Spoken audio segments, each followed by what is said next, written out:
Hi, I'm Chris Wolfe, co-director of the Thomas International Center, and we're continuing with our course, our short course, on the goals of American government and the Declaration of Independence. And in particular, at this point, we're continuing with our discussion of some of the alternative conceptions of what government is about. We've looked at the Declaration and its self-evident principles and the modern political philosophy and what it's based. And we're also now going to look at the classical approach. We've begun to look at the classical approach to politics, and we've seen that it has somewhat different origin and a different understanding, perhaps, of the ultimate end of government. So we'll continue with that. Last class I was talking about the family as a kind of analogy by which we can understand the common good somewhat better. Because we've seen that the family tries to provide a material well-being. Parents try to provide material well-being for the children, but they don't stop there. You know, intellectual and moral virtue, a good life is something that every parent wishes for his or her child. And so I was talking about some of the different ways in which parents do that. And they start out especially by trying to give their kids good habits when they're young. Because when human beings are young, they don't necessarily understand virtue, but they are capable of picking up habits by repeating the same actions consistently. And so parents, for example, can teach children to be temperate by making sure that they don't eat too much food or too much sweet food or whatever, but have some kind of regulation in their food so that they're able to control their appetite. Likewise with anger and other things. So these habits develop early by repeated action that the parents get the kids to do. Now the key in parenthood, though, and it's a very difficult transition, but often a rewarding one, is that the parents have to hand off that responsibility for the direction of life to their children. That is, as the children get older, rather than simply making them do something, you can't eat in between meals, or you can't eat that, or too much of that, or whatever. At a certain point in time, it becomes appropriate and really necessary for the child to have more and more freedom, for the child to make the choices. This is what adolescence is typically about. And often parents discover that the choices aren't always made very well. Kids are still trying to navigate this new life of freedom, but they learn with the guidance of their parents, especially if there's an affectionate relationship with them. They learn to take responsibility for their own lives. They also, at that time, it's very important for them to understand the point behind what they're doing. That is, they have to understand why it is that it's virtuous to live this way rather than that way. For instance, to be able to control our appetites rather than being controlled by them. And so parenthood involves this attempt to foster excellence, but in a way that increasingly transfers the responsibility for that excellence to the children. Now, where this analogy breaks down and where it's weak is precisely the fact that parenthood is a kind of authority that aims precisely at making itself no longer necessary. It's the goal of parenthood, parental authority, is in a way to put itself out of business. That is, if parenthood is successful, then the children are raised in such a way as to take over their own responsibility for directing their lives, and the parents, at a certain point in time, will no longer have authority over their children. The children will be self-directing. So that's a difference between parental authority and political authority. Now, the way political authority in the classical view is similar is that while the polis, the political community, wants to make sure that the material well-being of the citizenry is ensured, it's not just concerned with that. It's also concerned with the quality of life, the good life, the virtue, the excellence of its citizens. And I mean, this shows itself in many different ways, but to take one example. The political community is different from parental authority because that never expires. The political community is always going to persist, and to try to provide a framework, a kind of moral ecology that fosters human excellence.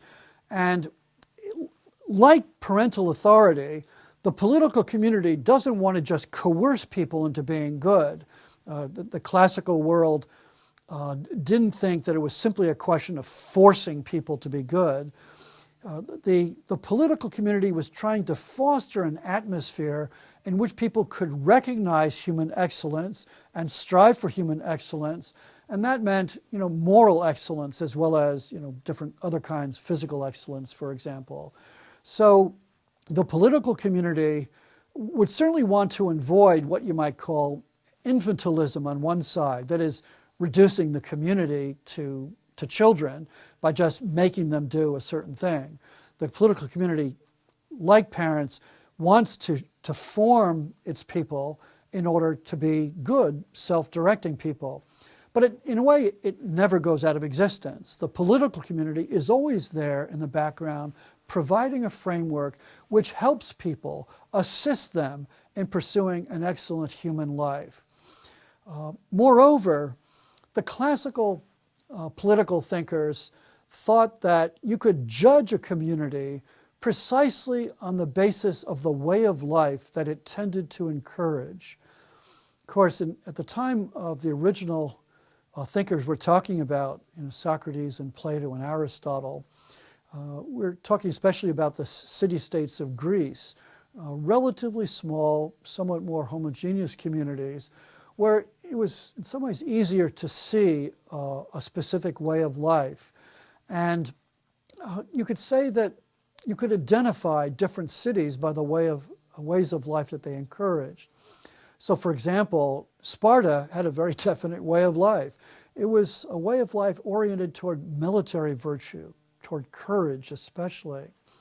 Athens was different. It was a more commercial society, a society that focused more on certain kinds of intellectual abilities or talents, on the arts, and in some ways a somewhat wider range of human goods.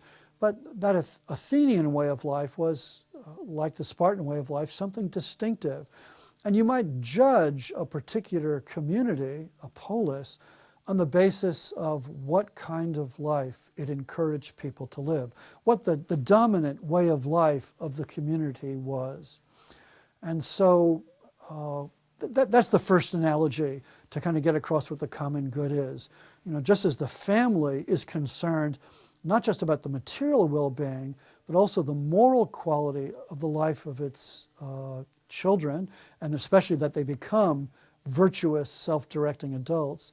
Likewise, according to classical political philosophy, the polis, the political community, wanted to provide circumstances that made it possible for people to develop virtue and excellence, to become really great human beings. Okay, that's the first analogy. Second analogy is the analogy of the sports team. Now, why does this help us to understand the common good? What's interesting about a sports team is that it's not simply a question of the individual excellence of its members. We probably, those of us who have played sports, team sports at any time, are aware of the fact that you can have a team that has a certain number of individuals. Let's take basketball as an example.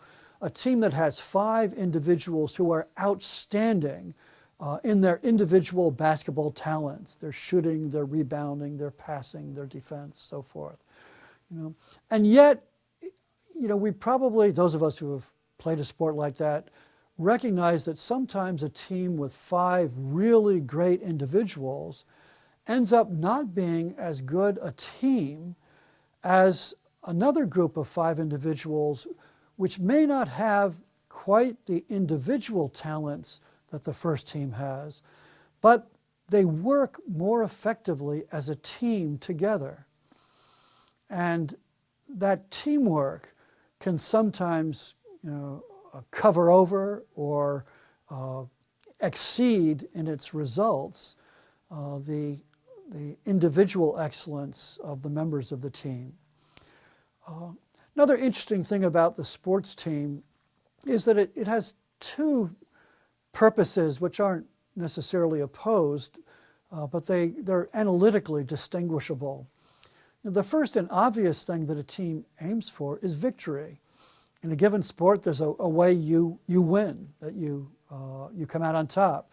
So in basketball, you want to end that game with more points than your opponent. In tennis, you want to end up with more games and sets in order to win the match, and so forth.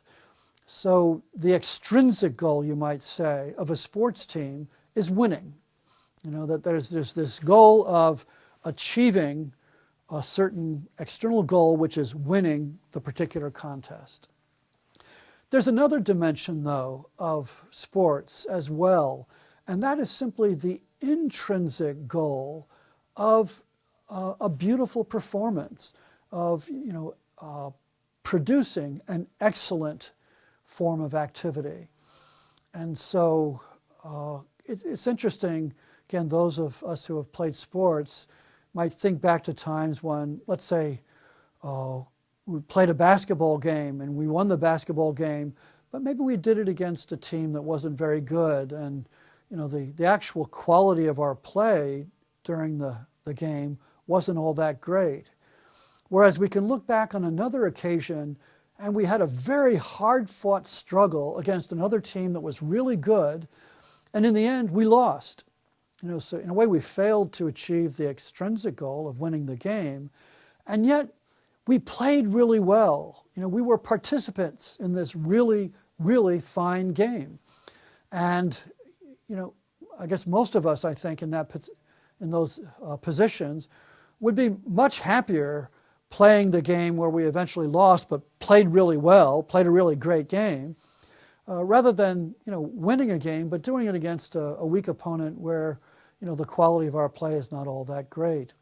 The activity itself, the skillful performance itself is very much part of the goal of what we're doing. In some ways, I think you could argue it's actually the ultimate goal of that activity, even more important than the external goal of winning.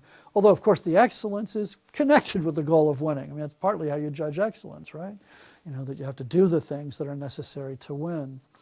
So, if you ask, is a team a really good team?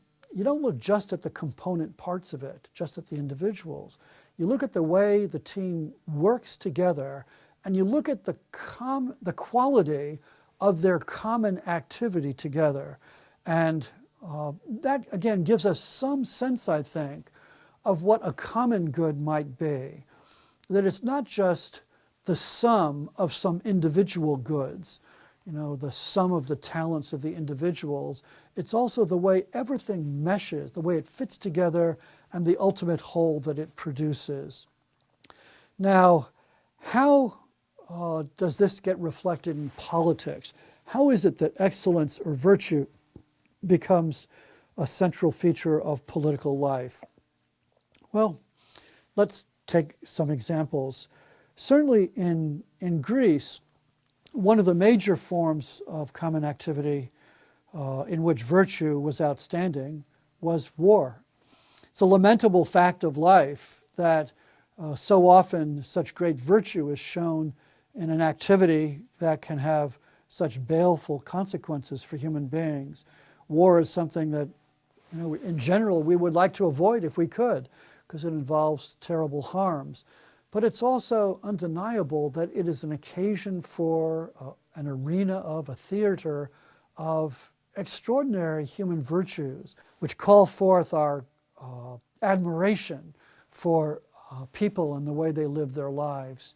So, for example, you look at, let's say, the Iliad or the Odyssey, and we see Homer describing the great deeds that many of the Greeks did in battle, the Iliad especially about Achilles. And that description calls forth our admiration because of the great human excellence and the great virtue of the people who are involved. Of course, often, that's tempered also by certain kinds of tragic faults that people may have that may undermine the quality of their virtues, as in the case of Achilles. And there are, of course, many ups and downs in warfare, and there are some things that are very unattractive. But the Greeks saw that as really central to life. They saw it as an occasion for exercising a very high level of virtue. And that virtue was an important part of judging a particular polis, a particular political community. But let's move on to something that's perhaps not quite as much a source of ambivalence in our feelings, because if we could have a world without war, which will never happen, in some ways that might be ideal. But there are other things where you wouldn't say the same thing. Let me turn to another example, and I want to cite an example from a book by a 20th century political theorist named Eric Voegelin. Wrote a book called The New Science of Politics, and at one point he has a description of activities in Athens which may convey some kind of sense of what it means to talk about a truly shared common good. What Voegelin talks about is Greek drama.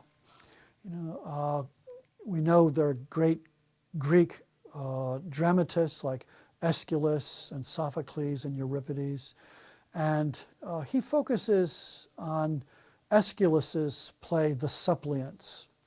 And to give an oversimplified version of the plot of The Suppliants, basically you have a woman who's running from the sons of Aegyptus, and she arrives at Athens and basically asks for what we would call political asylum. Please protect me. And she appeals to the fact that she is descended from the same gods that Athens is descended from. So in some sense, there's a kind of moral obligation that one owes to kin, to relatives. The city leaders in Athens quickly come to the conclusion that really there's a moral obligation for them to provide assistance to this woman, to provide her with protection.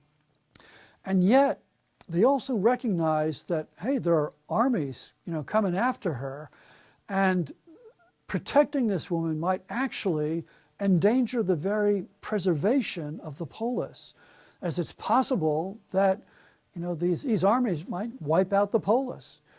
And so it's going to be an act of considerable fortitude to provide this protection, given the potential dangers that are involved. The city leaders also understand that this decision involving such incredible consequences for the city really requires that somehow the citizenry be brought into it, that it not just be that, well, the leaders decide this is what we're going to do and kind of hand that down, but that in some ways the citizens have to be kind of brought into an understanding of why it is that it is so important that the city live up to its moral obligation of providing protection. Now, where does this Greek drama occur?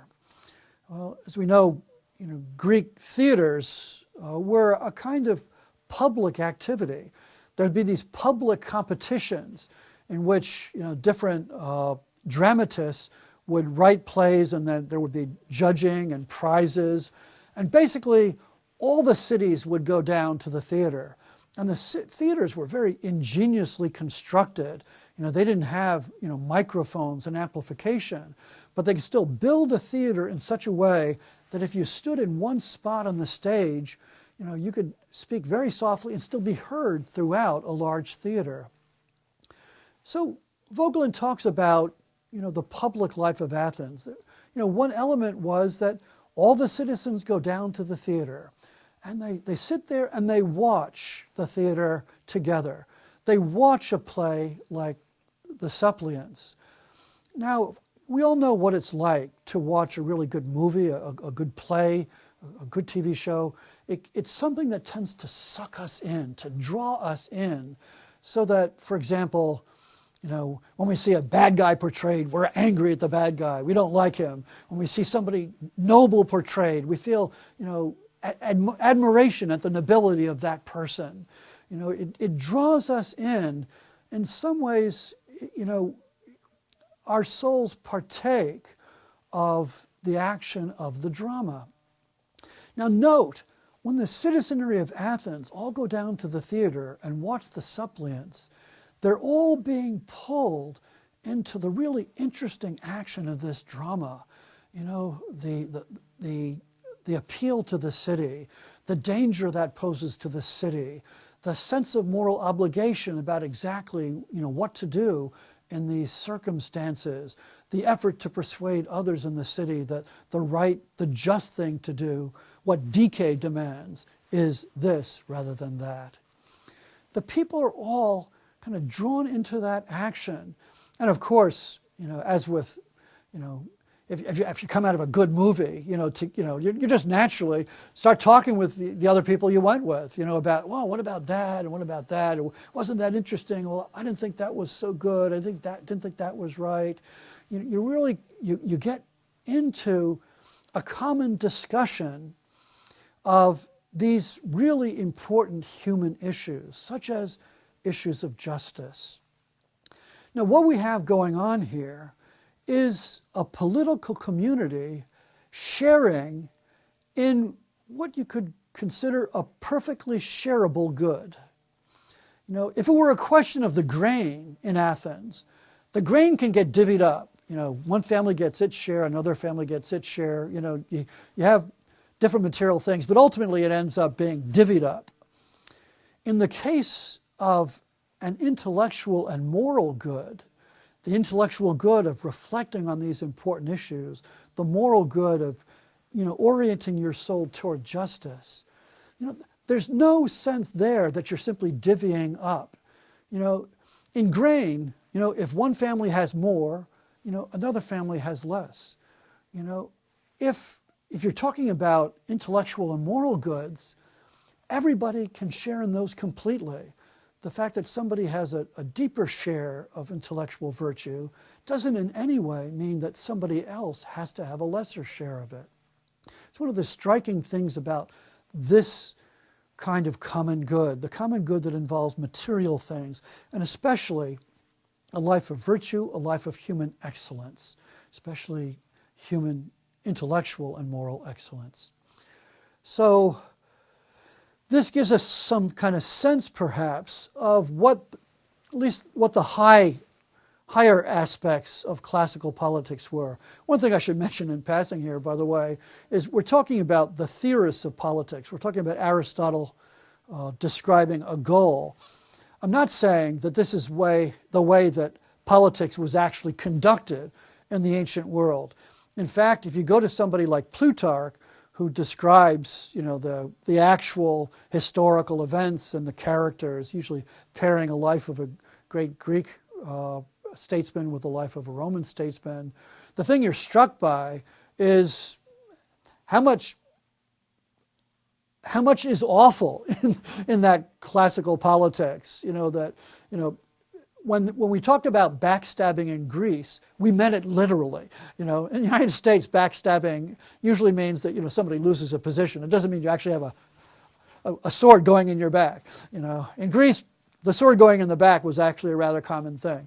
So you have to be careful about recognizing that the description of what politics ought to be, what it aspires to be in Plato and Aristotle, doesn't always correspond to what it was in practice. We'll talk about that a little bit more in a few minutes. But the point is that this gives us a sense of why classical politics could be so attractive, why it could appeal to people, because it appeals to something high in us. It encourages us to strive for human excellence. And the idea that the political community, which is the kind of the horizon for life of most people, the thing that they're a part of, the life that they share together, the idea that that life would encourage a life of excellence rather than a low or base life is very attractive.